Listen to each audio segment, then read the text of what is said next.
Hi guys, it's Julie here. I'm doing these videos from Mexico where I'm on a retreat with transformational coach Lisa Nichols. It's day 2. It's about 5:30. I can't sleep, I've got jet lag.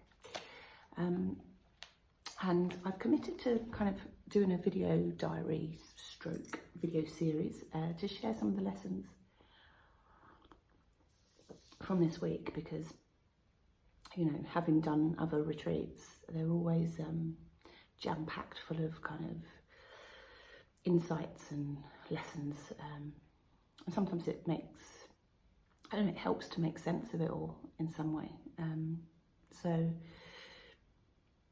I think, you know, yesterday was a very jam-packed day, both in terms of the program, you know, the content that Lisa delivered, but also just the general schedule of the day. So I woke up early and went for a run, just the most incredible run. As I explained in my video yesterday, the trails are all damaged because of a forest fire. So I could only really run in the grounds of the ranch, but actually those in themselves are just pretty incredible. So it was a great way to start my day, actually. And then I also had a massage yesterday, which was just glorious. And I did a fabulous workshop all about posture with a brilliant kind of Pilates teacher, which I'm probably going to be sharing some of the insights with my running clients. And then the day was finished off with a kind of a ranch talk by Lisa, which was open to all of the guests here. So it was a really good day, but loads to unpack and think about, and I'm quite tired this morning. I'm thinking, goodness me, we're only on like day 1 and day 1's finished. So I think the thing that I want to kind of talk about in today's video is this idea of personal development, because, you know, it's a multi-million, probably multi-billion pound industry. And, you know, some people frown upon it and, you know, think it's full of kind of charlatans and con artists. But when you're in the work, when you commit, when you show up and you use the teachings and the exercises that these coaches offer, it feels different. You know, when you're in it, it's very easy to be skeptical of things when you're on the outside. And I think we all do personal development work in some capacity, whether that's reading books, whether it's, you know, looking at internet memes, whether it's just making a decision to change a habit. It's all about developing yourself. And one of the kind of metaphors that I use in my coaching business is around kind of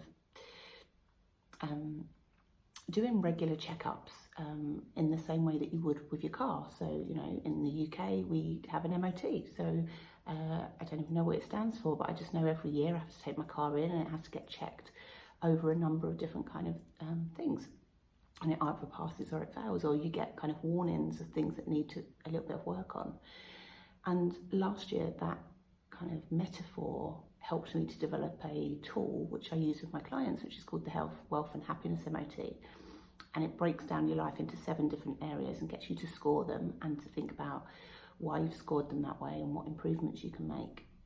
And I've been using that probably over a year, actually. And my clients love it. They come back to it every 90 days and they review their scores and they look at what do I want to focus on. And it's a really kind of tangible measure for some areas that they may want to improve on. But actually, I was thinking yesterday about how to expand that metaphor. And Lisa said something about buying a car. She said, you know, the amount of money she spent on her car, she feels like, why should I have to put petrol in it and why should I have to get it serviced? And I think sometimes that's how we feel. We feel like, I've done the work, you know, I read that book and I implemented some changes, like, I'm done. And I don't think you're ever done with this work. You have to keep having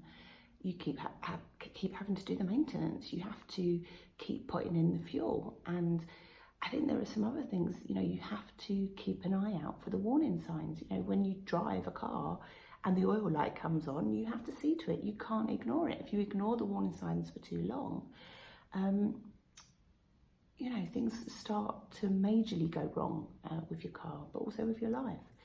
And actually, it's quite a bitter pill for me to swallow at the moment, because just before I come out to Mexico, I bought a new car probably about 2.5 weeks ago.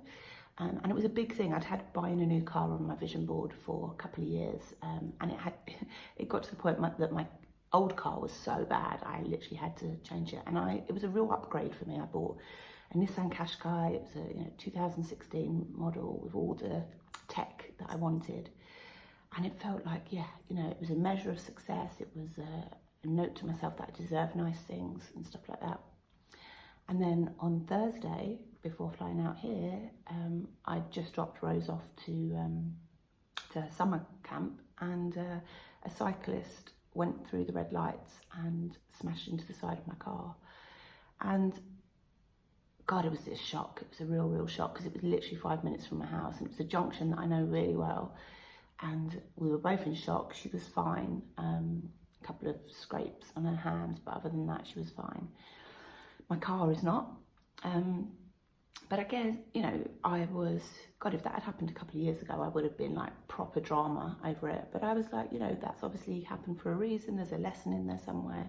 It's just a car. It's just, it'll cost some money to get the bodywork done, but it's, no one was hurt. But I've been thinking about how that happens in life as well. Sometimes you work, you invest in yourself, and someone comes along and undoes all your hard work, and it's just life, and it's just, you've got to find a way of repairing and healing your life, and it's to be expected. You're going to get bumps and scrapes, and things are going to go wrong, and it's how you deal with it. It's your attitude towards it. And I was also thinking, so in my old car, I didn't really have any rules, so it become quite, a dumping ground for, I had stuff that was my sister's in the boot, and, Rose was always eating in the back, and, it just become a little bit grubby. Whereas in my new car, I've got real boundaries. There are no eating in the car, and no, I will not store your stuff in my boot. And that is how we have to live our life too. We have to communicate boundaries and uphold them if we want to take care of ourselves. So I know that's a really kind of stretched out metaphor, but it feels relevant, because I do feel like I'm in that work at the moment, and I'm doing the work. And sometimes it can feel like, oh God, am I here again? Am I here again? Asking myself, who do I want to be? How do I want to show up in life? What legacy do I want to live? I don't think these are questions you just ask once. I think you come back to them time and time again. And if you can find a coach that resonates with you and that can hold your hand through that process, then you're onto a winner. And it's what I do for my clients, and it's what Lisa Nichols does for her clients all over the world. And that level of love and care and attention, and also understanding. Lisa told a story yesterday about a friend who'd let her down, and how it had played into her kind of self-limiting belief that everyone leaves in the end.